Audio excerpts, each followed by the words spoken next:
한 것 같네요. 예, 저희가 오늘 살펴볼 하나님의 말씀은 요한계시록 17장과 21장입니다. 그래서 두 장을 저희가 한번 비교해서 살펴보려고 하는데요. 요한복음 17장에는 이제 이 세상 종교와 이 세상 시스템에 관한 것이 나옵니다. 그래서 성경은 그것을 뭐라고 부르냐면, 오늘 제목이 좀 평소의 제목과는 좀 다르죠. 창녀들의 어미와 어린 양의 신부, 이렇게 잡았는데요. 여기서 말하는 창녀들의 어미라는 것은 사실은 이제 이 세상 종교를 말하고 있는 거예요. 근데 이게 이제 어떤 종교다, 이렇게 특정한 것은 아닙니다. 이제 어떤 분들은 계시록 17장에 나오는 이 창녀들의 어미를 특정한 교회라고 이야기를 해요. 사실 이제 개신교에서는 종교개혁 이후부터 거의 500년 동안 이 창녀들의 어미는 로마 카톨릭이다, 이렇게 이야기를 해왔습니다. 근데 그럴 수밖에 없었던 것이, 묘사를 보면 이 계시록 17장에 나온 묘사를 보면 로마 카톨릭과 굉장히 유사합니다. 그래서 이제 그렇게 해석을 해왔는데, 우리가 계시록을 공부할 때 그것은 아니라고 말씀드렸죠. 좀 더 본질적인 종교예요, 이것은. 로마 카톨릭이란 것은 성경에 보면 이 창녀들의 어미가 모든 거짓 종교의 원천이거든요. 로마 카톨릭이나 그 외, 로마 카톨릭만 잘못된 종교가 아니잖아요. 잘못된 종교가 많이 있거든요. 그래서 많은 잘못된 종교들이 다 이 창녀들의 어미의 딸들이라고 보시면 됩니다. 예, 그래서 계시록 17장에서는 이 모든 잘못된 종교의 뿌리, 이것을 이제 창녀들의 어미라고 부르고 있어요. 왜냐하면 로마 카톨릭은 대략 AD 300년 아니면 AD 500년 정도부터 본격적으로 출현하게 되거든요. 그 전에 로마 카톨릭이 없었어요, 사실은. AD 100년, 200년, 300년까지는 로마 카톨릭이 없었습니다. 근데 그때도 로마 카톨릭은 없었지만 거짓 종교는 있었잖아요. 왜냐하면 이 창녀들의 어미, 모든 종교의 거짓 종교의 뿌리는 계속해서 존재해 왔습니다. 이것은 성경에 보면, 오늘 우리가 이걸 자세히 살펴보진 않겠지만, 성경에 보면 이 거짓된 종교의 뿌리는 이것이 이제 인류 역사로 드러나게 나온 것은 창세기 10장에서 이제 바벨탑이 등장하게 되잖아요. 바벨이라는 도시에 바벨탑을 세우게 되는데, 이것이 이제 거짓 종교가 역사 속으로 인류 역사로 드러나게 된 것이라고 보시면 되고, 더 깊은 뿌리는 물론 마귀까지 거슬러 올라가겠죠. 그리고 이 마귀의 이 종교가 이제 최초의 인간으로 전수된 것은 이제 가인에게로 전수된다고 보시면 됩니다. 그리고 이것을 이제 부흥시키고 발전시킨 것이 창세기 10장에서 nimrod라고 보시면 돼요. 바벨시를 건설한 사람이죠. 바벨탑을 건설하는데 주도한 사람이고, nimrod라는 사람이고, 이것이 이제 그 가나안 민족들에게로 전파가 됐습니다. 이 거짓 종교가 바벨론 종교, 또 성경은 창녀들의 어미라고 부르는 이 종교가 가나안으로 전파됐고, 이후에는 이제 바벨론으로 전파됐고, 근데 이것이 단지파를 통해서 또 이스라엘 백성에게로 들어오게 됩니다. 그리고 나중에는 이제 이스라엘 백성이 아합 때 이제 이세벨을 통해서 이것이 완전히 국가 종교로 자리를 잡게 돼요. 페니키아의 종교가 이제 이세벨을 통해서 들어오게 되거든요. 그래서 이스라엘 유대교와도 이제 혼합이 되게 됩니다. 이 창녀들의 어미, 거짓 종교의 원천이 이스라엘 종교로도 들어오게 된다는 거예요. 그리고 지금은 세계 모든 종교의 이제 뿌리를 이루고 있다고 보시면 됩니다. 그래서 계시록에 보면 이제 바벨론이 두 가지가 나와요. 17장에 나오는 바벨론은 종교적인 바벨론이고, 18장에 나오는 바벨론은 이제 정치적인 바벨론이 나옵니다. 근데 보통 이것을 이제 하나로 해석을 하는데, 하나로 해석해도 큰 무리는 없어요. 왜냐하면 그 뿌리는 같기 때문에. 그런데 이제 이것이 드러나는 모습이 좀 다르다는 거죠. 그래서 종교적인 바벨론이 나오고, 이것이 이제 창녀들의 어미라고 보시면 돼요. 또 이제 정치적인 바벨론도 나오고, 둘 다 이제 하나님에 의해서 멸망을 당하게 됩니다.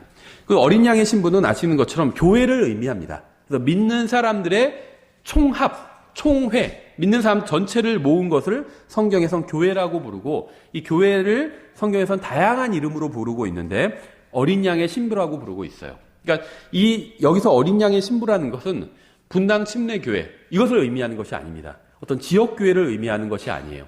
예수님을 믿고 구원받은 사람들은 다 이 어린 양의 신부인 교회 안으로 들어가게 됩니다. 이건 저희 교회에 속했다고 해서 자동으로 들어가는 것이 아니에요. 저희 교회에 속했어도 구원받지 않은 사람은 여기에 들어가지 않습니다. 또 다른 모임에 있다 할지라도 구원받은 사람은 또 이 어린 양의 신부인 교회에 속해서 들어가게 됩니다. 그래서 오늘 이 두 가지를 좀 비교해서 저희가 살펴보려고 합니다. 그래서 어린 양의 신부는 구원받은 사람들의 모임이다. 이렇게 보시면 되고, 창녀들의 어미는 이 세상 종교와 이 세상 정치 시스템에 속한 사람이다. 이렇게 보시면 됩니다. 그러니까 창녀들의 어미를 따르는 사람들은 이 세상 종교와 또 이 세상 정치 시스템에 속한 사람들이다. 이렇게 보시면 돼요. 잠깐 기도하고 저희가 보겠습니다. 하나님 아버지, 주님께서 저희들에게 주신 구원과 또 주님의 말씀으로 인해서 감사드립니다. 저희가 주님의 말씀을 올바로 바르게 이해해서 저희가 구원받고 또 하나님의 자녀가 된 이후로 또 하나님의 자녀답게 또 살 수 있도록 도와주시기 원합니다. 예수님의 이름으로 기도드렸습니다. 아멘. 성경을 보면 하나님께서 무엇을 하시고 마귀는 항상 하나님을 모방하는 것을 볼 수 있습니다. 하지만 마귀가 모방하는 것은 항상 더럽고 추악해요. 하나님께서 항상 가치 있는 것을 만드시고 마귀는 항상 쓸모없는 것을 만들어냅니다. 그러니까 하나님께서 무엇인가를 창조하시는데 가치 있고 의미 있는 것을 창조하세요. 근데 마귀는 하나님의 창조를 보고 따라하는데 쓸모없는 것을 만들어낸다는 거죠. 그래서 마귀는 가짜 교회를 만들고 가짜 그리스도를 만들고 가짜 예배를 만들고 가짜 성경을 만듭니다. 예배는 하나님께 드리는 거예요. 우리가 기분 좋자고 드리는 것이 아니라 예배는 하나님께 드리는 겁니다. 근데 가짜 예배는 뭐냐면 사람들끼리 막 즐기는 거예요. 막 쇼를 하기도 하고 심지어 어디서 마술도 한대요. 막 재밌으라고 아이들 예배 할 때 마술도 하고 그래야지 모이니까. 이런 게 가짜 예배인 거예요. 또 마귀는 가짜 성경도 만듭니다. 진짜 성경이 있고 가짜 성경이 있어요. 만약에 성경이 정말 우리가 믿는 것처럼 의미 있는 책이라면 반드시 가짜가 있을 수밖에 없습니다. 쓸데없는 것에는 가짜가 없어요. 의미 없는 것, 가치가 없는 것은 가짜가 없습니다. 필요가 없기 때문에. 그런데 가치 있는 것은 좋은 의미든 나쁜 의미든 이 세상에서 가치 있다고 평가받는 것은 가짜가 있습니다. 대표적인 게 돈이죠. 돈은 가짜가 있어요. 진짜 돈이 있고 위조 지폐가 있어요. 왜냐하면 돈은 가치가 있기 때문에. 그다음에 무슨 명품 가방 이런 것도 가짜가 있죠. 왜냐하면 그게 세상에서는 가치가 있다고 인정을 받잖아요. 명품 가방 이런 게 몇백만 원 하니까 가짜가 있어요. 그렇죠. 마찬가지로 하나님의 말씀인 성경도 진짜 가치가 있기 때문에 사람을 구원받게 하고 영적으로 성장하게 나아가게 하고 하나님과 교제를 하게 하는 가장 기본적인 수단이기 때문에 굉장히 가치 있는 것이기 때문에 가짜 성경이 있다는 거죠. 가짜 성경은 무엇이냐? 마귀가 손을 댄 거예요. 진짜를 조금만 바꿔주면 가짜가 되거든요. 근데 사람들은요, 돈은 가짜인지 진짜인지 중요하게 여기면서 성경은 가짜든 진짜든 상관하지 않고 있어요. 이건 정말 이상한 일이죠. 은행에 수표를 입금하면, 은행에서는 요즘 기계, 무슨 파란 레이저가 나오는 기계에 딱 수표를 대보더라고요. 쫙 그게 통과해서 수표가 진짜인지 가짜인지가 딱 드러나더라고요. 육안으로 보지 않고 아예 기계에 넣어보더라고요. 왜 그런 일을 할까요?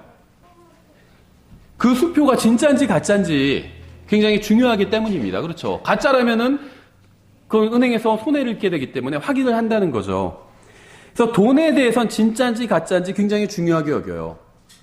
물건을 누가 사놓고 여러분이 장사를 하는데 손님이 와서 돈을 내는데 돈을 내놓고 제가 그거 사실은 가짜 돈 낸 거예요. 이러면 그래요? 하고 웃으면서 대답할 사람이 없어요. 그렇죠.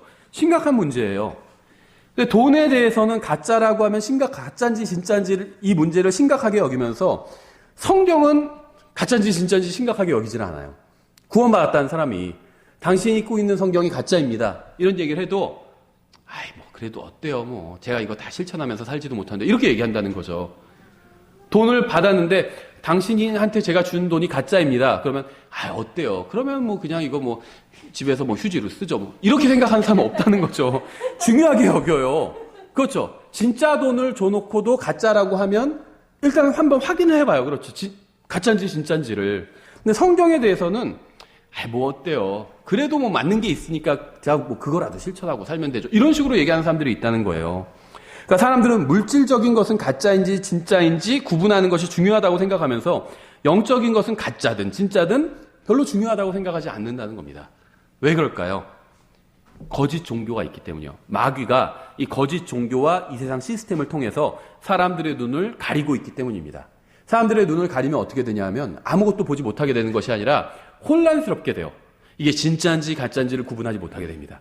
무엇이 중요하고 무엇이 중요하지 않은지를 구분하지 못하게 돼요. 그래서 사람들은 그러니까 마귀는 사람들의 눈을 가리고 있는데 믿지 않는 사람들의 눈을 가리고 있고 믿는 사람들의 눈도 가리려고 합니다. 그래서 그리스도인 구원받지 않은 사람들이 헛된 것에 인생과 귀중한 돈과 인생과 시간과 노력을 낭비하면서 사는 건 이해가 돼요. 마귀가 눈을 가리고 있기 때문에. 그런데 구원받았다고 하는 사람들도 쓸데없는 것을 위해서 살고 있다는 거예요. 인생을 낭비하고 있다는 거예요. 왜냐하면 마귀에게 눈이 가려졌기 때문이에요. 마귀가 시야를 흐리게 했기 때문입니다. 오늘 우리는 창녀들의 어미와 어린 양의 신부를 비교해 보려고 합니다. 구원받지 않은 사람들의 종교와 정치 시스템과 또 구원받은 사람들의 모임인 교회를 비교해 보려고 합니다. 창녀들의 어미는 특정한 한 종교가 아니라 모든 거짓 종교와 사상의 뿌리입니다. 구원받지 못한 사람의 내면에는 오직 옛 본성만이 있어요. 그래서 그들은 영적인 것을 추구하지 않습니다. 그들은 예수님이나 하나님의 의를 원하지 않아요. 하지만 구원받은 사람들 안에는 두 본성이 있습니다. 아담으로 물려받은 옛 본성이 있고 또 구원받을 때, 다시 태어날 때 하나님으로부터 물려받은 새 본성이 있습니다. 그래서 구원받은 사람 안에는 옛사람과 새사람, 육신의 정욕과 내주하시는 성령님, 이 두 인격체가 존재하게 됩니다. 그래서 구원받은 사람은 영적인 것을 추구하다가도 또 육신에 걸려 넘어질 때도 있는 거예요. 어린 양의 신부는 창녀들의 어미에게는 눈의 가시 같은 존재입니다. 그래서 이 세상은 어린 양의 신부는 미워하지만, 교회는 미워하지만 창녀들의 어미는 좋아해요. 한 통속이기 때문에. 계시록 17장에 보면 이렇게 되어 있습니다. 1절에 또 7병을 가진 7천사 중 하나가 와서 나와 이야기하며 내게 이르되 이리로 오라. 많은 물들 위에 앉은 큰 음녀가 받을 심판을 내가 내게 보여주리라. 성경에서 물들이라고 하면 이게 실질적인 물들일 수도 있는데 이 본문 문맥을 보면 여기서 말하는 물들은 백성들을 말합니다. 그래서 성경에선 많은 사람의 소리를 뭐라고 얘기하고 있죠?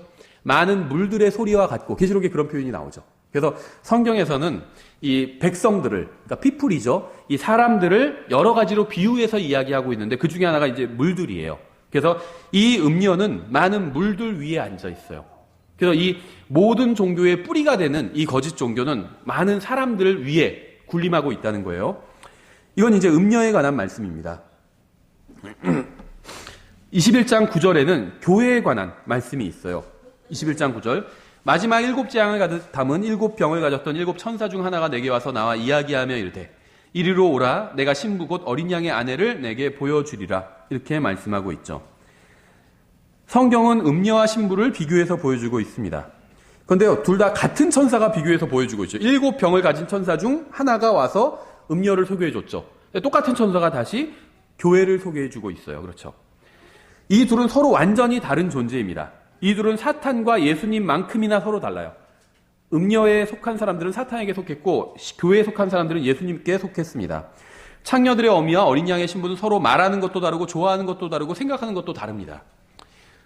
다시 17장 2절에 땅의 왕들이 그녀와 음행하였고 땅에 거주하는 자들도 그녀의 음행의 포도주에 취하게 되었도다 하고, 여기서 말하는 음행은 이제 실제적인 어떤 음란한 짓이라기보다는 어떤 영적인 음행이라고 보실 수 있습니다. 우상 숭배, 그러니까 하나님이 아닌 다른 것들, 특히 물질적인 것들을 숭배하는 것을 이제 주로 의미한다고 보실 수 있겠죠. 세상은 어린 양의 신부는 핍박하지만 음녀는 좋아합니다. 포도주가 사람들에게 영향을 끼치는 것처럼 음녀는 세상 사람들에게 영향을 끼쳐요. 여기서 그녀의 음행의 포도주에 취하게 되었도다 이렇게 말씀하고 있죠. 술을 마시면 취하게 되잖아요. 그렇죠. 마찬가지로 이 세상 사람들이요, 이 음녀, 거짓 종교의 뿌리, 이 세상의 신, 마귀에게 완전히 취했다고 말씀하고 있는 거예요. 그렇죠. 세상은 음녀의 말은 듣지만 신부의 말은 듣지 않습니다. 교회의 말은 듣지 않는다는 거예요. 세상은 예수님과 성경을 사랑하는 사람의 말은 거부합니다. 그래서 성경대로 살려고 하면 세상은 즉각 반대하고 대적하기 시작합니다. 17장 3절에 이처럼 영 안에서 나를 광야로 데리고 가니라. 내가 보니 한 여자가 신성 모독하는 이름들로 가득하고 7머리와 10뿔을 가진 주홍색 짐승 위에 앉아 있더라. 이 여자는 자주색 옷과 주홍색 옷을 차려입었고 금과 보석들과 진주들로 꾸몄으며 가증한 것들과 자기의 음행으로 인한 더러운 것으로 가득한 금잔을 손에 가졌더라. 이 세상 모든 거짓 종교의 뿌리가 되는 이 음녀에 대해서 지금 이제 묘사를 하고 있죠. 음녀는 세상에서 부자입니다. 보석을 가지고 있어요. 그렇죠.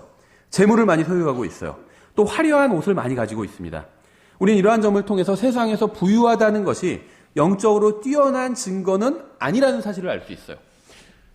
바꿔 말하면 세상에서 부자면 다 영적으로는 형편없다. 이런 말은 아닙니다. 이런 말은 아니에요. 세상에서 돈도 많으면서 영적인 것을 추구하는 사람들이 있어요. 하나님을 추구하고 자기의 재산을 주님의 왕국과 주님의 의가 전파되는 데 사용하는 사람들이 있어요.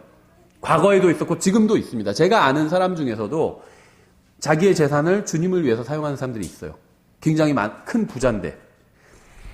그러니까 부자라는 것이 잘못됐다. 영적으로 잘못된 거다. 저는 그런 말을 하는 게 아닙니다.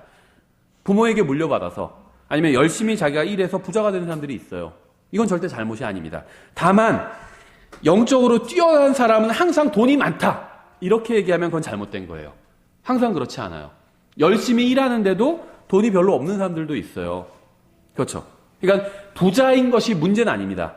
하지만 가난하다고 해서 그 사람이 영적으로 심각한 문제에 있다. 그건 굉장히 잘못된 거예요. 성경은 우리가 예수님을 열심히 믿으면 이 세상에서 부자가 된다. 이렇게 말씀하고 있지 않습니다. 이 세상에서 부자가 되는 것은요. 예수님을 믿는 것과는 거의 관련이 없습니다. 그리스도인들에게 있어서. 열심히 믿지만 부유하지 않을 수도 있고 열심히 믿지 않지만 부자일 수도 있어요. 그럼 이것은 무엇과 관련이 있냐면 첫째는 부모에게 많이 물려받았으면 부자인 거겠죠. 둘째는 심음과 거둠의 법칙이 있어요. 성경에서. 이거는 구원과도 관련이 있지만 구원을 넘어서는 하나의 하나님께서 이 세상에 주신 법칙이에요. 뿌린 대로 거둔다는 것. 열심히 많이 심으면 많이 걷고 적게 심으면 적게 걷고. 그렇죠. 그 공부를 열심히 하면 좋은 성적이 나오고 열심히 해도 안 나올 수도 있겠지만 기본적으로는 열심히 해야 보다 나은 성적이 나오겠죠.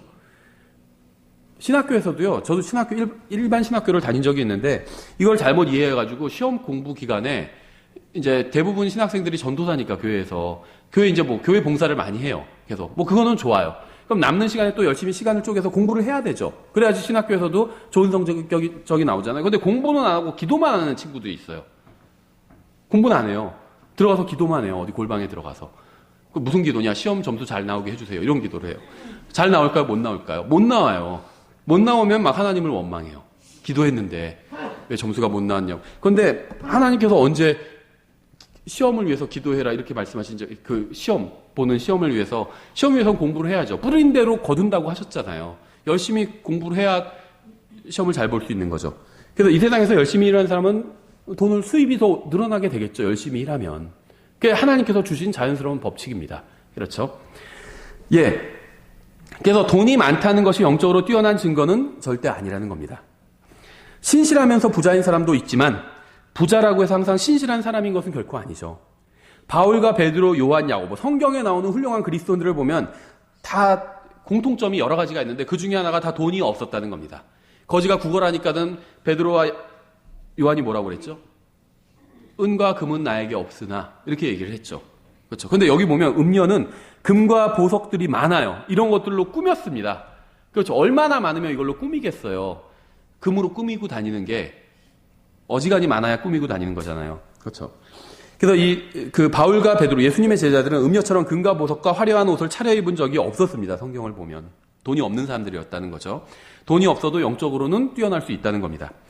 또한 성경은 음녀가 더러운 것으로 가득한 금잔을 손에 가졌다고 말씀하고 있어요. 음녀의 특징은 영적 더러움입니다. 여기서 말하는 더러움은 물리적인 어떤 더러움을 말하는 것이 아니에요. 영적 더러움을 말하고 있는 겁니다. 세상적인 것이 멋지다고 생각하는 사람들이 있어요. 그렇죠? 이 세상에 속한 사람들은 세상적인 것이 멋지다고 생각합니다. 하지만 이 세상에서는 아무리 멋있다고 칭송을 받아도 세상적인 것은 하나님 앞에서 그저 더러운 것에 불과해요. 보세요. 자주색 옷과 주홍색 옷을 차려입었어요. 금과 보석과 진주들로 꾸몄습니다. 근데 하나님께서 뭐라고 평가하고 계시죠? 더럽고 가증하다고 평가하고 있어요. 더럽다는 거예요. 세상에선 잘 차려입고 좋은 차를 타고 잔뜩 꾸몄는데 보석으로 하나님께서는 뭐라고 평가하고 계시냐면 더럽고 가증하다 이렇게 말씀하고 있잖아요. 그렇죠? 이 세상에서는 아무리 멋있다고 칭송을 받아도 세상적인 것은 하나님 앞에서 그저 더러운 것에 불과합니다. TV에는 음행을 일삼으면서도 화려한 옷을 입고 나오는 사람들이 많이 있어요. 그렇죠? TV에 나오는 연예인들이 다 음행을 일삼는 사람들이다. 저는 그렇게 얘기하는 게 아닙니다. 그런 얘기를 하는 건 아니에요. 예외적인 사람들도 있어요. 훌륭한 연예인들도 있어요. 예.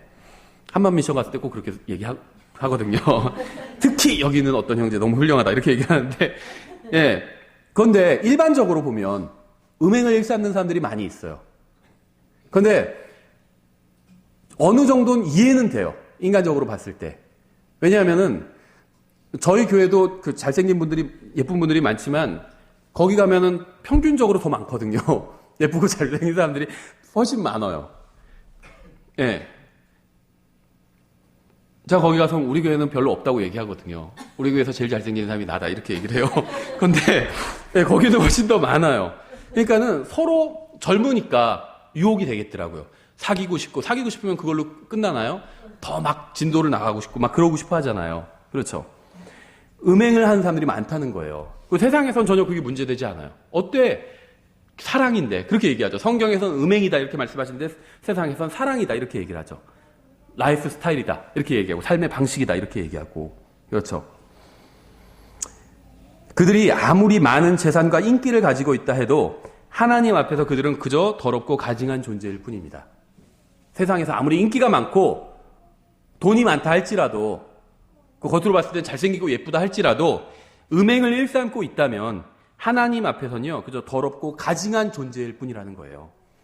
우리는 더러운 것을 먹어서 안 되는 것처럼 더러운 것을 듣거나 봐서도 안 됩니다. 성경에 의하면 어떤 게 더 나쁜 영향을 미칠까요? 우리가 더러운 것을 먹어요. 땅에 떨어졌던 것을 먹어요. 지금은 좀 덜한데 예전에 둘째 아이들, 첫째도 그랬고 둘째 아이도 먹다 보면 많이 흘리거든요. 먹는 것보다 입으로 들어간 것보다 흘리는 게 더 많아요. 근데 많이 흘리잖아요. 그럼 다 먹고 나서 어떻게 하는 줄 아세요? 내려와서 또 다 흘린 걸 먹어요. 결과적으로 흘린 게 없어져요. 다 깨끗하게. 더러운 것을 먹는 거 별로 좋지 않겠죠. 그래서 가르치죠. 밖에 나가서는 땅바닥에 떨어진 거 먹으면 절대 안 돼. 먹지 마. 가르쳐 줍니다. 그렇죠. 더러운 걸 먹는 건 좋지 않아요. 근데 더러운 것을 먹는 것과 더러운 것을 보는 것, 더러운 것을 듣는 것, 더러운 것을 보고 듣는 것과 더러운 것을 먹는 것 둘 중에 어느 게 그리스도인들에게 더 안 좋을까요? 네, 더러운 것을 보고 듣는 게 영적으로 훨씬 더 안 좋아요. 더러운 것 먹어도요, 사실 크게 잘못된 게 땅에 아스팔트나 흙에 떨어진 거 그냥 호흡 불어서 먹어도 큰일 나는 게 아니에요. 그렇죠? 큰일 나는 게 아니에요. 근데 더러운 것을 보고 듣는 것은요, 나의 마음을 주관하게 될 수도 있어요. 그게. 그리스도인들에겐 치명타를 가할 수도 있다는 겁니다. 우리는 더러운 것을 먹어서 안 되는 것처럼 더러운 것을 듣거나 봐서도 안 돼요. 아이들에도 그걸 가르쳐야 돼요. 밖에서 더러운 거 떨어지면 그거 먹지 마. 이런 그것도 가르쳐야 되지만 더러운 것도 보지 못하게 하고 더러운 것 듣지 못하게 가르쳐야 된다는 겁니다. 듣거나 보는 것은 먹는 것만큼이나 사람에게 큰 영향을 끼치기 때문이에요. 5절에 그녀의 이마에 한 이름이 기록되어 있었는데 신비라 큰 바벨론이라 땅의 창녀들과 가증한 것들의 어미라 하였더라. 이것은 하나님께서 보여주셔서 요한이 목격한 것입니다. 요한은 창녀들의 어미를 볼 때 가증한 것들의 어미를 봤습니다. 우상 숭배가 대표적으로 하나님 앞에서 가증한 것이죠. 그래서 이 창녀들의 어미는 모든 거짓 종교의 뿌리라고 볼 수가 있어요.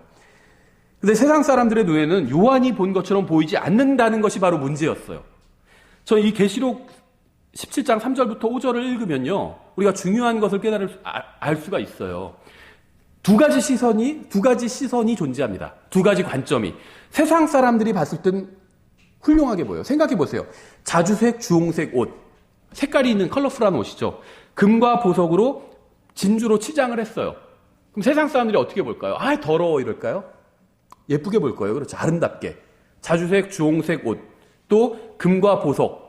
진주로 치장한 사람을 보면 세상 사람들은 와, 예쁘다. 이렇게 보겠죠. 근데 하나님께서는 뭐라고 하셨나요? 더럽다고 하시고 있어요. 왜냐하면 음행과 가증한 것들, 신성모독과 우상숭배로 가득 차 있는 사람들이기 때문에 아무리 겉에 좋은 것으로 꾸며도 하나님께서는 그 겉에 꾸민 걸 보지 않으시고 더럽고 가증하다고 말씀하고 있는 거예요. 우리가 교회 올 땐 그래도 깨끗한 옷 입고 오잖아요. 그렇죠. 저도 일주일 내내 그냥 집에서 있거나 교회 와서 일할 때는 하나만 입고 하거든요. 이래요. 그거 입고 나와서 일도 하고 밤에 잠도 자고 막 그러거든요. 그러시는데 교회 올 땐 그래도 예배 때는 깨끗한 옷을 입고 오거든요. 근데요, 하나님께서는 우리 겉을 보지 않고 우리 속을 보신다는 거예요. 마음이 음행과 가증한 것으로 가득 차 있으면 하나님께서는 더럽다고 하시는 거예요. 그렇죠. 이게 굉장히 중요해요. 우리가 세상 사람들을 볼 때, 와, 잘생겼다, 예쁘다, 깨끗하다, 좋은 옷 입었다, 비싼 옷 입었다 할지 몰라도 하나님께서는 더럽다, 가증하다, 그렇게 보실 수 있다는 겁니다. 우리는 어떻게 보실까요? 어떻게 보실까요? 깨끗한 옷을 입고 왔는데 하나님께서 우리를 어떻게 보실까요? 더럽다, 가증하다고 보실까요? 깨끗하다고 보실까요? 이게 굉장히 중요해요. 세상 사람들은 가증한 것들의 어미를 아름답다고 생각하면서 부러워했습니다. 우리도 요한처럼 하나님의 관점으로 세상을 봐야 돼요.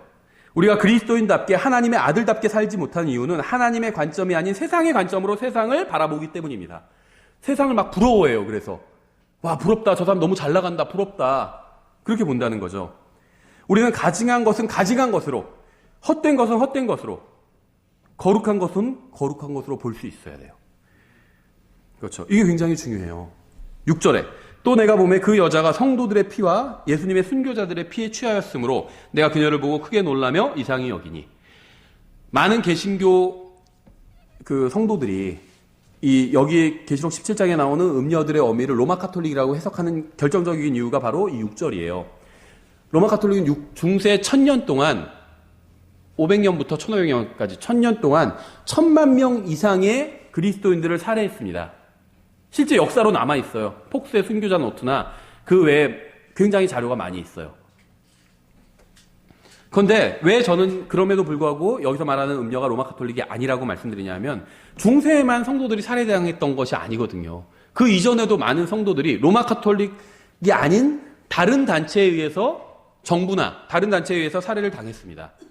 그래서 로마 카톨릭은 그냥 이 음녀의 딸 중에 하나라는 거죠. 큰 딸이겠죠. 굉장히 딸 중에 하나라는 거죠. 예, 이것이 바로 이 6절에 나온 것이 바로 신비의 바벨론이 성도들을 대하는 태도입니다. 적의를 갖고 있다는 거죠. 굉장히 큰 적의를 갖고 있어요. 신비의 바벨론은 누구든 예수님을 증언하는 자가 있으면 제거하려고 합니다. 음녀는 피에 젖은 살인자예요.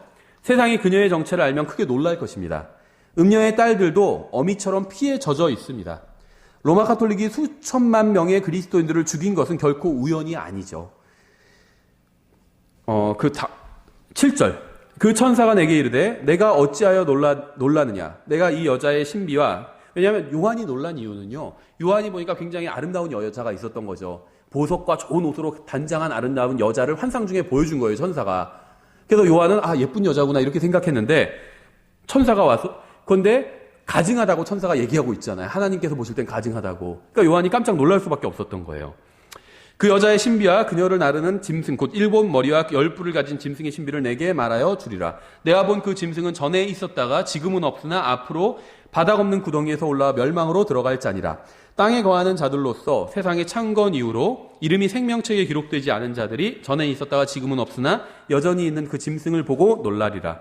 짐승은 지옥에서 왔다가 다시 지옥으로 돌아갈 존재입니다. 이제 여기서 짐승은 적그리스도죠. 9절. 여기에 지혜있는 생각이 있으니 그 7머리는 그 여자가 앉아있는 7산이라. 로마는 7산 위에 있지 않아요. 로마에는 10개의 언덕이 있습니다. 7산이 아니에요. 10개의 산이지. 10절에 또 7왕이 있는데 5은 망하였고 하나는 있으며 다른 하나는 아직 오지 아니하였을 때 그가 오면 반드시 잠시 동안 머물리라. 전에 있었다가 지금은 없는 그 짐승은 곧 8째며 그 7에 속한 자라. 그가 멸망으로 들어가리라. 머리가 7개인데 지금 오는 짐승은 8번째 짐승인데 그가 7에 속한 자라고 하죠. 약간 헷갈리는 얘기인데 8번째로 오지만 사실은 전에 한번 온 적이 있기 때문에 8번째지만 7에 속했다. 이렇게 얘기를 하고 있는 것이라고 보시면 됩니다. 하나님께서는 미래에 무엇이 올지 정확히 알고 계시죠. 적그리스도가 올 거예요.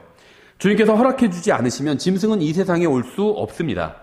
주님은 우리가 억지로 구원을 받거나 의로운 선택을 하도록 하지 않으십니다. 예수님이 계시고 마귀가 있어요. 어린 양의 신부가 있고 창녀들의 어미, 이 세상에 종교의 뿌리가 있습니다. 누구를 선택하든 그것은 인간의 자유입니다.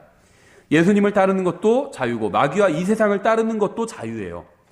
하나님께서는 우리가 무엇인가를 억지로 따르도록 강제하지는 않으실 겁니다. 12절에 내가 본 10뿔은 10왕인데 그들이 아직 아무 왕국도 받지 못하였으나 그 짐승과 더불어 1시간 동안 왕으로서 권능을 받으리라. 1시간 동안 왕으로서 통치하게 된다는 거죠. 근데 그리스도인들은 영원히 하나님과 함께 왕노릇을 하게 됩니다. 그렇죠. 왕으로서 그리스도와 함께 통치하게 되죠. 짐승을 따르는 자들은 자신들이 왕이라고 생각하지만 사실 아무것도 받은 것이 없는 자들입니다. 짐승이 그들을 왕으로 세웠지만 그들은 왕국을 받지는 못했어요. 자, 이걸 좀 더 영적으로 적용하면 이 세상 사람들은 자기가 무엇이든 할 수 있다고 생각을 합니다. 그렇죠? 많은 사람들이. 하지만 사실 할 수 있는 것은 거의 없어요. 자기 키를 조금 더 잘하게 할 수도 없죠. 마음대로. 자기가 어딜 가고 싶다고 해서 갈 수 있는 것도 아닙니다. 그렇죠? 마음대로 할 수 있는 것이 사실은 거의 없어요. 13절. 이들이 한 생각을 가지고 자기들의 권능과 힘을 그 짐승에게 주리라. 짐승, 마귀를 따르는 사람들이 지금 한 생각을 가지고 있대요. 이거는 배울 점이죠. 불행하게도 하나님의 백성들은 한 생각을 가지고 있지 않습니다. 교회에서도 막 싸우는 거예요. 그렇죠? 또 놀랍게도 짐승을 따르는 자들은 자기들의 권능과 힘을 짐승에게 줍니다. 그렇죠? 이 세상을 따르는 사람들은 이 세상을 철저하게 신뢰를 합니다. 하지만 하나님의 백성들은 자기들의 권능과 힘을 다해서 주님을 섬기지 않죠. 마귀를 따르는 사람들은 마귀의 뜻을 완벽하게 지키며 살지만 예수 그리스도를 따르는 사람들은 주님의 뜻대로 살고 있지 않다는 거예요. 이건 정말 불행한 점이죠. 안타깝게도 마귀를 따르는 사람들은 진리와 타협하지 않는데 이 세상 사람들은 진리와 타협하지 않아요. 성경도 어느 정도 좋은 책이야. 이렇게 인정하지 않는다는 겁니다. 그런데 주님을 따르는 사람들은 이 세상과 타협하면서 살고 있어요. 먹고 살자면 어떻게 하나님의 말씀대로 그렇게 먹고 살려면 할 수 있겠어. 타협도 하고 거짓말도 하고 사기도 조금은 치고 그래야지. 타협해버린다는 거예요. 이 세상과. 14절. 이들이 어린 양과 전쟁을 하려니와 어린 양께서 그들을 이기시리니 그분은 주들의 주시요 왕들의 왕이시며 또 그분과 함께 있는 자들은 부르심을 받고 선정된 신실한 자들이니라 하더라. 마귀를 따르는 사람들은 담대하게 주님과 전쟁을 하려고 합니다. 예수님께 속하지 않은 사람들은요, 마귀를 따르고 있는 것이고 그 사람들은 다 주님과 자기가 알던 모르던 인정하던 인정하지 않던 주님과 전쟁을 하고 있는 거예요. 하나님을 향해서 전쟁을 하고 있는 거예요. 하나님을 대적하고 있기 때문에. 이들은 자신들의 주인인 마귀를 위해서 용기를 낸다는 점은 칭찬할 만하죠. 물론 이들은 주님을 이길 수 없기 때문에 즉시 패하게 될 것입니다. 주님께서 우리를 마귀를 대적하라 이렇게 말씀하셨는데 그리스도인들은 또 주님을 위해서 마귀를 대적하지 않는 경우가 많죠. 어떤 면에 있어서는 이 세상 사람들은 자기들의 신에게 더 신실하게 대하고 있어요. 우리는 우리가 섬기는 하나님께 신실하게 대하지 않는 경우가 너무나도 많죠. 15절. 또 그가 내게 이르되 내가 본 물들 곧 음녀가 앉아있는 물들은 백성들과 무리들과 민족들과 언어들이니라. 물들이 백성들과 무리들과 민족들 사람들이라고 얘기하고 있죠. 내가 본 열불 곧 짐승 위에 있는 이것들이 그 음녀를 미워하여 황폐하게 하고 벌거벗게 하며 그녀의 살을 먹고 그녀를 불로 태우리라. 좀 이상한 말씀 같죠. 세상은 음녀를 따르지만 음녀를 사랑하지는 않습니다. 그러니까 철저하게 자기 이득과 관계된 존재라는 거예요. 제가 이 세상 사람들의 신이 마귀라고 말씀드렸죠. 세상 사람들은 마귀의 종로로 타고 있는데요. 마귀와 세상 사람들과의 관계는 서로 사랑하는 관계가 아니라는 거예요. 이득을 취하는 관계입니다. 마귀가 왜 세상 사람들에게 무엇인가를 주는 줄 아세요? 이득을 취하기 위해서예요. 세상 사람들도 마찬가지고. 그들은 음녀가 주는 쾌락을 즐겼을 뿐입니다. 17절. 하나님께서 자신의 뜻을 이루려는 것을 그들의 마음에 두사 동의하게 하시고 하나님의 말씀이 이루어질 때까지 그들의 왕국을 그 짐승에게 주게 하셨느니라. 또 내가 본 그 여자는 땅의 왕들 위에 군림하는 저 큰 도시니라. 이 여자가 사실은 도시다. 이렇게 말씀하고 있죠. 이것은 나중에 나올 바벨론 시를 말하는 겁니다. 정치적인 도시를 말하는 것이겠죠. 여기서 성경은 17장에 나오는 바벨론을 여자로 묘사하면서 18장에 나오는 바벨론은 도시로 묘사하고 있습니다. 21장에서도 교회를 여자로 표현하는 동시에 새 예루살렘, 도시로 또 표현하고 있죠. 마귀는 이러한 점을 그대로 모방하고 있는 거예요. 교회의 영원한 거처는 새 예루살렘이고 거짓 종교의 일시적인 거처는 이 세상입니다. 이 세상은 결코 교회의 집이 아닙니다. 교회가 믿는 사람들의 총합을 교회라고 말씀드렸죠. 이 세상은 우리의 영원한 집이 아니라는 거예요. 따라서 우리는 이 세상에서 영원히 정착할 것처럼 살아서는 안 됩니다.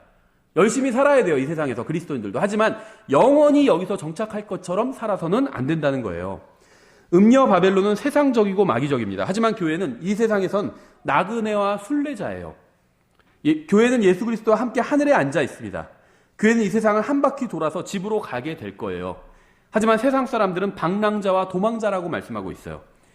그들은 어디로 가는지 모르기 때문에 방랑자이고 자신의 죄를 피해서 도망 다니기 때문에 도망자인 것입니다. 근데 우리는 우리가 어디로 가는지 알아요. 방랑자가 아니에요. 우리는 순례자예요. 그렇죠. 우리의 죄값을 모두 갈보리 십자가에서 예수님께서 치르셨기 때문에 우리는 도망 다닐 필요가 없습니다. 순례하고 있을 뿐이에요, 이 세상을. 사탄은 화려한 옷을 좋아하고 하나님께서는 순결을 상징하는 희고 밝은 옷을 좋아하십니다.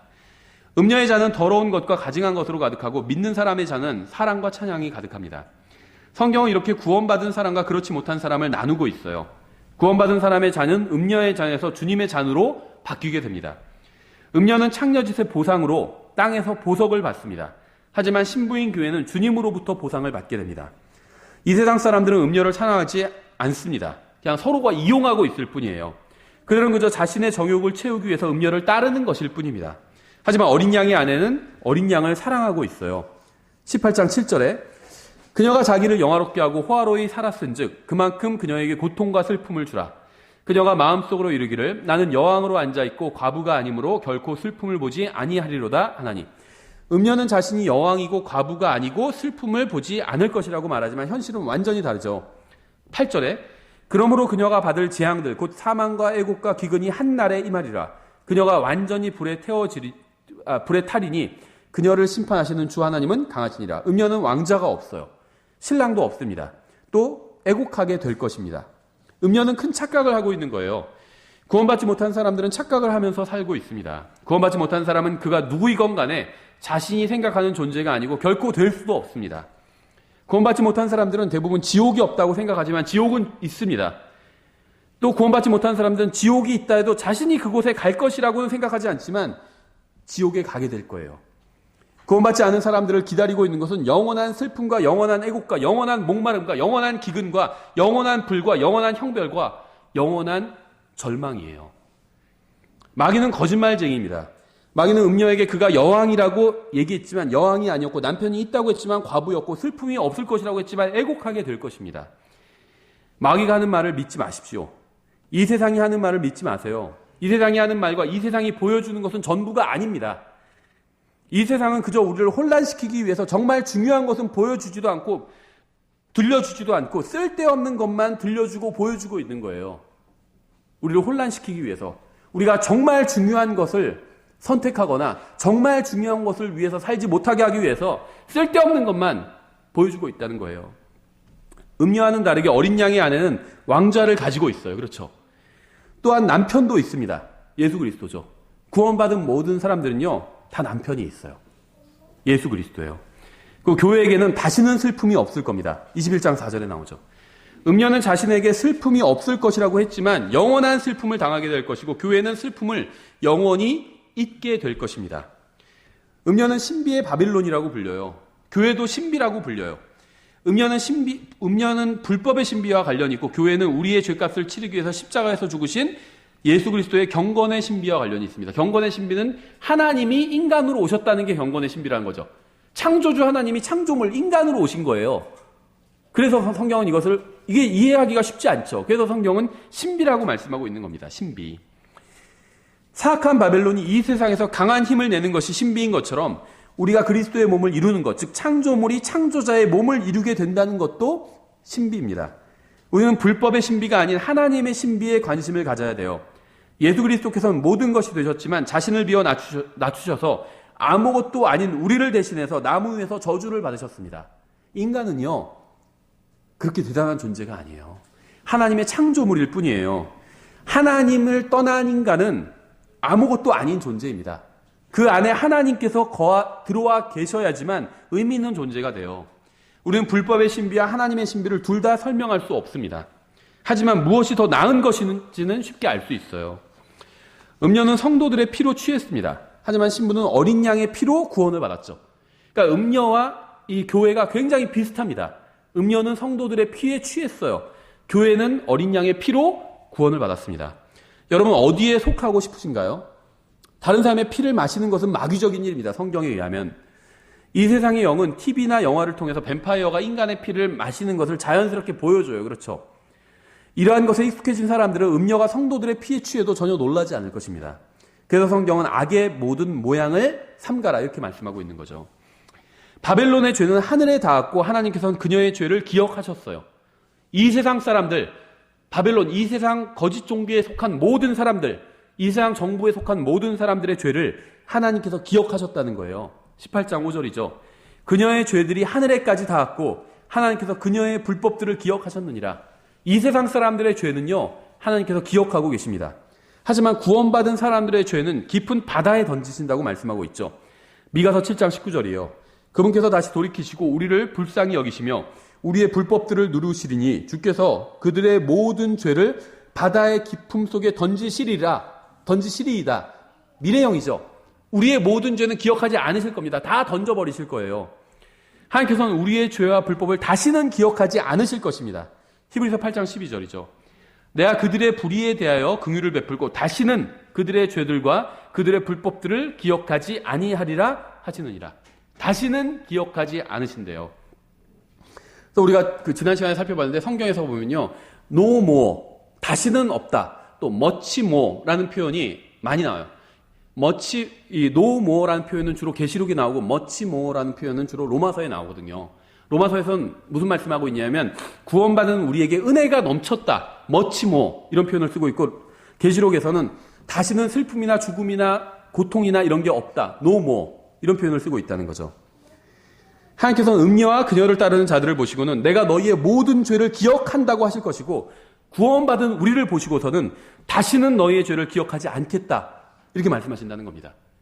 이 말씀이 저에게는 얼마나 평안을 주는지 모르겠어요. 구원받지 않은 사람들은요, 큰 흰 왕자 심판석 앞에 서서 그 사람들의 모든 죄가 다 드러나게 됩니다. 구원받은 사람들은 그리스도의 심판석 앞에 서게 되죠. 근데 이 그리스도의 심판석은 죄가 드러나는 자리가 아니에요. 상급을 주시는 자리입니다. 그래서 잘못한 걸 따지는 자리가 아니라 잘한 것을 따지는 자리예요. 어떤 것들, 애매한 것들을 불 속에 넣어보고 보석으로 나오면 상급을 주시는 거죠. 이건 저의 마음에 평안을 줘요. 얼마나 상급을 받을지 모르겠어요. 많이 받지는 못할 거라고 생각을 합니다. 저는 제가. 하지만 적어도 저의 죄가 다시는 드러나지는 않을 거예요. 이게 얼마나 저에게 안심을 주는지 아세요? 구원받기 전에 지은 죄, 구원받고 나서도 지은 죄가 있죠. 근데 이런 죄가요, 다시는 드러나지 않을 거예요. 교회는 예수 그리스도 안에 있기 때문입니다.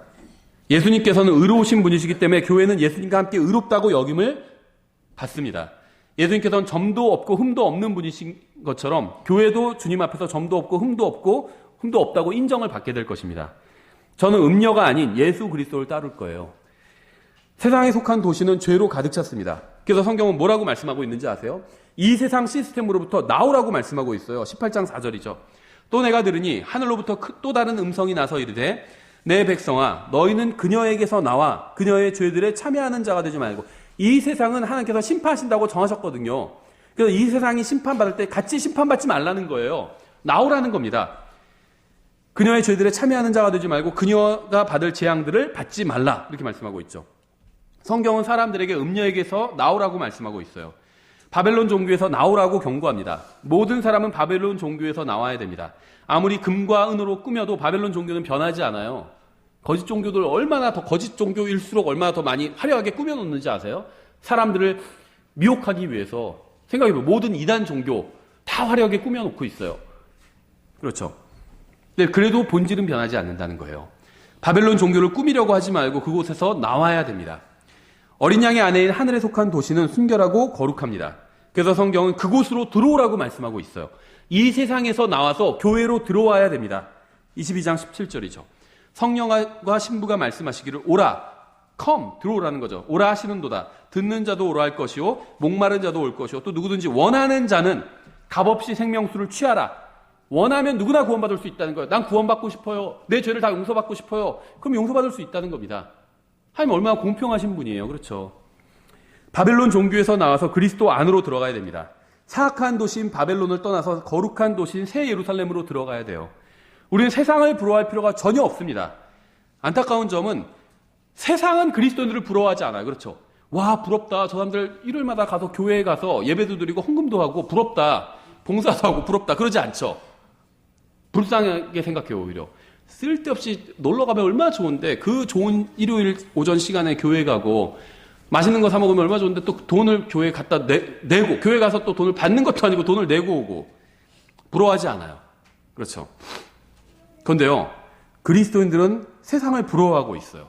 많은 그리스도인들이. 그렇죠. 부러워할 필요가 없어요. 세상의 끝은 멸망입니다. 세상도 세상에 있는 것들도 모두 사라질 것이에요. 부러워할 것이 전혀 없어요. 한때 잠깐이에요.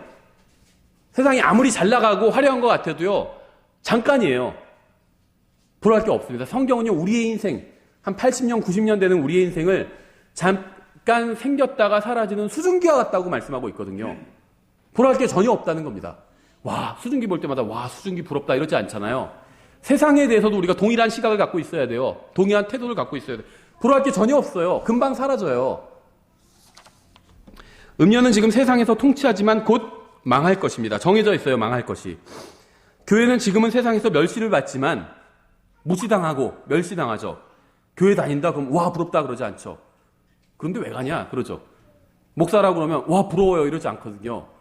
왜 저런 일을 하고 있을까 쓸데없이. 그런 생각을 갖습니다. 사람들이. 멸시를 당해요. 그렇지만 주님과 함께 우리는 통치하게 될 것입니다. 계시록 22장 5절이죠. 거기에는 밤이 없겠고 등잔불이나 햇빛이 그들에게 필요가 없으니 이는 주 하나님께서 그들에게, 교회를 말씀하시는 거죠. 그들에게 빛을 주시기 때문이라. 그들이, 교회죠, 영원 무궁토록 통치하리로다. 어떤 사람들은요, 교회가 천년왕국에서만 통치한다 이렇게 믿는 사람들인데 아니에요. 영원 무궁토록 통치한대요. 영원 무궁토록. 왜 우리가 통치하게 되는 줄 아세요? 우리의 가정이 통치하게 됩니다. 왕가예요, 우리는. 예수님이 신랑이잖아요. 왕이잖아요. 신부예요. 같이 통치하는 거예요. 영원 무궁토록 교회는. 이 세상은 음료로 인해서 통곡할 것입니다. 18장 19절이죠. 그녀의 티끌을 자기 머리 위에 뿌리고 슬피 울며 통곡하고 외쳐 이르되 가엾도다 가엾도다 저 큰 도시여 바다에서 배들을 부리는 모든 자들이 그녀의 값비싼 물품으로 인하여 치부하였는데 그녀가 1시간 내에 황폐하게 되었도다 하리라. 이 세상은 예수님께서 오시면 1시간 내에 멸망하게 될 것입니다. 근데 교회는 하늘에서 기뻐하게 될 거예요. 그러니까 지금 좀 슬픈 일이 있어도요, 거기에 너무 마음을 빼앗기지 마세요. 영원히 기뻐하게 될 거예요, 우리는. 19장 7절이죠. 우리가 즐거워하고 기뻐하며 그분께 존귀를 돌릴지니 어린 양의 혼인 잔치가 이르렀고 그분의 아내가 자신을 예비하였도다. 음녀의 종말, 음녀를 기다리고 있는 것, 이 세상 사람들을 기다리고 있는 것은 눈물과 슬픔과 고통과 비참함입니다. 교회, 믿는 사람들을 기다리고 있는 것은 기쁨과 행복과 영원한 영광과 잔치예요. 어린 양의 혼인 잔치예요. 세상의 왕들은 음녀를 미워하면서 발가 벗길 것입니다. 17장 16절이죠. 내가 본 열불 곧 짐승 위에 있는 이것들이 그 음녀를 미워하여 황폐하게 하고 벌거벗게 하며 그녀의 살을 먹고 그녀를 불로 태우리라. 하늘의 왕께서는요, 자신의 신부를 사랑해서 영광과 아름다움으로 옷을 입혀줄 것입니다. 우리는 예수 그리스도로 옷을 입고 있죠. 세상의 민족들은 모두 멸망할 것입니다. 19장 19절에 또 내가 보매 그 짐승과 땅의 왕들과 그들의 군대들이 함께 모여 말 타신 분과 그분의 군대를 대적하여 전쟁을 하더라. 짐승이 잡히고 또 그 앞에서 기적들을 행하던 거짓 대언자들도 그와 함께 잡혔는데 그는 짐승의 표를 받은 자들과 그의 형상에게 경배하던 자들을 기적들로 속이던 자더라. 이 둘이 산채로 유황으로 불타는 불호수에 던져지고 그 남은 자들은 말 타신 분의 칼 곧 그분의 입에서 나온 칼로 죽임을 당하니 모든 날짐승이 그들의 살로 배를 채우더라. 구원받은 민족들이 자신들의 영광을 가지고 새 예루살렘으로 들어오게 될 것입니다. 구원받은 자들의 민족들이 그 도시의 빛 가운데서 다니겠고 땅의 왕들이 자기들의 영광과 존귀를 가지고 그곳으로 들어가리라. 이제 여기서 말하는 계시록 21장에서 말하는 구원받은 민족들은 이제 신약 성도나 구약 성도가 아닌 이제 천년왕국 백성들을 말하는 것이겠죠. 세상에서는 음녀가 짐승 위에 올라타 있어요. 17장 3절. 이처럼 영 안에서 나를 광야로 데리고 가니라. 내가 보니 한 여자가 신성 모독하는 이름들로 가득하고 7머리와 10뿔을 가진 주홍색 짐승 위에 앉아 있더라. 짐승은 음녀를 이용하고 쓸모가 없으면 가차없이 버릴 것입니다. 하지만 주님은 교회를 이용하시는 것이 아니라 교회와 함께 영원히 교제를 나누실 거예요. 그래서 하늘에서는 교회가 어린 양의 옆에 앉아 있어요. 3장 21절. 이기는 자에게는 나 역시 이긴 뒤에 내 아버지와 함께 그분의 왕자에 앉게 된 것 같이 나와 함께 내 왕자에 앉는 것을 내가 허락하리라. 구원받은 사람들은요, 예수 그리스도와 함께 왕자에 앉게 된대요. 동일한 선에서 같이 교제를 나누는, 창조주 하나님과, 우린 창조물인데 우리가 창조주 하나님과 동일하게 나란히 앉아서 교제를 나누는 거예요. 그들의 발 밑에서 우리 땅바닥에 앉고 그분은 왕자에 앉아서 교제를 나누는 것이 아니라 같은 자리에 앉아서 교제를 나눈대요. 얼마나 큰 영광이에요. 음녀에게는 재앙들과 사망과 기근이 한날에 임할 것입니다. 18장 8절. 그러므로 그녀가 받을 재앙들 곧 사망과 애곡과 기근이 한날에 임하리라. 그녀가 완전히 불에 타리니 그녀를 심판하시는 주 하나님은 강하시니라. 신부에게는 생명과 기쁨과 잔치가 임하게 되죠. 우리가 아까 이건 읽어봤죠. 하루 만에 한순간에 음녀는 가지고 있는 모든 것을 빼앗기게 될 것이고, 하루 만에 한순간에 눈 깜짝하는 순간에 교회는 이 세상을 떠나서 사랑하는 주님과 영원히 함께 있게 될 것입니다. 우리가 정말 성경을 믿는다면 이 세상 사람들을 부러워할 필요가 없는 거죠. 그냥 우리는 열심히 살면 돼요. 나에게 주어진 대로 열심히 살면 됩니다. 열심히 일하고 열심히 살면 되는 거예요. 부러워할 필요는 없다는 거예요. 이 세상에서 아무리 잘 나간다 할지라도 결국 그 사람은 구원받지 못했다면 한날 한시에 가진 모든 것을 빼앗기게 될 것입니다. 구원받은 사람은요, 우리가 아무리 부족하다 할지라도 이 세상에서는 뭐가 좀 없다 할지라도 다른 사람보다 돈도 별로 없고, 그렇죠. 돈만 없는 게 아니라 뭐 가상화폐도 없잖아요. 대부분. 뭐 다 없어요. 실제 화폐도 없고 가상화폐도 없어요. 다 없다 할지라도 한날 한시에 모든 것을 채움받게 될 거예요. 그렇죠. 생각해보세요. 부자는 한순간에 죽어서 지옥으로 갔고 나사로는 한순간에 낙원으로 가서 안식했습니다. 이 순간은요, 누구에게나 언제든지 일어날 수 있어요. 그렇죠. 바벨론은 던져질 것입니다. 18장 16절이죠. 이르되 가엾도다 가엾도다 저 큰 도시여, 그녀가 고운 암화포와 자주색 옷감과 주옥색 옷감으로 옷 입고 금과 보석과 진주로 꾸몄는데 그렇게 많던 재물이 한 시간 내에 없어지게 되었도다 하고, 모든 선장과 배에 있는 온 무리와 선원과 바다에서 모욕하는 자들도 다 멀리 서서 그녀가 탈 때 나는 연기를 보고 외쳐 이르되 이 큰 도시와 같은 도시가 어디 있으리요 하며 티끌을 자기 머리 위에 뿌리고 슬피 울며 통곡하고 외쳐 이르되 가엾도다 가엾도다 저 큰 도시여, 바다에서 배들을 부리는 모든 자들이 그녀의 값비싼 물품으로 인하여 치부하였는데 그녀가 한 시간 내에 황폐하게 되었도다 하더라. 이 세상이 멸망하게 되는 장면을 설명하고 있는 거거든요. 이것이 바벨론과 이 세상의 운명입니다. 하지만 신부인 교회는 가장 높은 영광과 존귀로 들림을 받게 될 거예요. 이 세상은요, 무너져서 내던져지게 될 것이고 교회는 높임을 받게 될 거예요. 그러므로 하나님의 강한 손 밑에서 스스로 겸손하라. 그리하면 정하신 때에 그분께서 너희를 높이시리라. 이렇게 말씀하고 있죠. 이 세상에서 일어나는 일로 인해서 너무 낙심하지 마십시오. 국가 돌아가는 일로 인해서 불안해하지도 마세요. 북한이 어떻게 하면 어떡하지? 세계대전이 일어나면 어떡하지? 이 세상의 운명은요, 성경에 나와 있어요. 하나님께서 멸망시키실 것이에요. 이 세상 주관하시는 분은 하나님입니다. 또 내 주변에서 일어나는 일로 인해서 너무 불안해하지 마세요. 낙심할 필요도 없습니다. 다 하나님께서 주관하고 계시고 일시적인 일이에요. 일시적인 일. 여러분의 사랑이 되시는, 신랑이 되시는 예수님께서 여러분을 위해서 준비하신 것은 여러분의 상상을 능가하는 것들입니다. 여러분이 예수 그리스도를 만나는 순간 여러분의 모든 고통과 고생은 끝나게 될 것입니다. 그리고 그 순간은 감사하게도 언제든지 일어날 수 있습니다. 이 세상은 완전히 사라져버릴 것이지만 구원받은 우리의 영혼은 그때부터 시작될 거예요. 놀랍지 않아요? 세상이 크리낭자 심판석 이후에 완전히 이 세상이 사라져버리게 되거든요. 그리고 새하늘과 새 땅이 펼쳐지게 되죠. 세상이 우리가 구원받았지만 부러워할 때가 있잖아요, 이 세상을. 근데 이 세상이 완전히 사라져버리는 날 우리의 영혼이 그때 시작된다는 거예요. 그래서 요한일서 2장에서 이렇게 말씀하고 있죠. 세상이나 세상에 있는 것들을 사랑하지 말라. 부러워하지도 말아야 돼요. 사랑하지 말라. 어떤 사람이 세상을 사랑하면 아버지의 사랑이 그 속에 있지 아니하니 세상에 있는 모든 것, 즉 육신의 정욕과 안목의 정욕과 인생의 자랑은 아버지에게서 나지 아니하고 세상에서 나느니라. 세상도 그것의 정욕도 사라지되 오직 하나님의 뜻을 행하는 자는 영원토록 거하느니라. 세상은요, 사라져갑니다. 지금 세상은 화려해 보이지만 그게 다예요. 엄청난 의미가 없다는 거예요. 영원한 게 아니에요. 그게 다예요. 좋아 보이다가 사라져 버릴 거예요. 화려해 보이지만 아무것도 아닙니다. 그 이상 어떤 의미를 담고 있지 않다는 거예요. 잠깐이면 모두 사라져 버릴 거예요. 이 세상과 이 세상에 속한 모든 것들이. 그래서 우리는 세상을 부러워할 필요가 없다는 겁니다. 우리는 음녀와 어린 양의 신부를, 교회를 비교해 봤어요. 이 세상과 교회를 비교해 봤습니다. 모든 면에서 교회, 어린 양의 신부가 비교할 수 없을 정도로 이 세상보다 훨씬 더 좋습니다. 저는 이 세상이나 마귀가 아닌 어린 양을 선택했어요. 그것을 단 한 번도 후회한 적이 없습니다. 아직 어린 양을 선택하지 않은 채 이 세상이 주는 일시적인 것들의 마음을 빼앗긴 분들이 있다면 늦기 전에 어린 양을 택하시기 바랍니다. 나에게 주어진 인생, 삶이 끝나게 되면 그때는 늦거든요. 살아있을 때 예수님을 선택해야 돼요. 예수님을 선택한다는 건 예수님께서 십자가 위에서 죽으셨는데 그냥 죽으신 것이 아니라 나의 죄값을 다 치르기 위해서 하나님이신 예수님께서 인간의 몸을 입고 이 세상에 오셔서 십자가 위에서 나의 죄값을 치러주셨다는 거예요. 그걸 믿으면 구원받게 되는 것입니다. 그것이 바로 어린 양을 선택한 거예요. 그럼 영원한 기쁨과 만족이 기다리고 있습니다. 여러분 예수님을 선택하시면요. 지금 아직은 잘 느껴지지 않죠. 언젠가 이 세상이 멸망하는 날 그 선택, 여러분이 한 그 선택이 큰 기쁨으로 돌아오게 될 것입니다. 예, 기도하겠습니다. 하느님 아버지,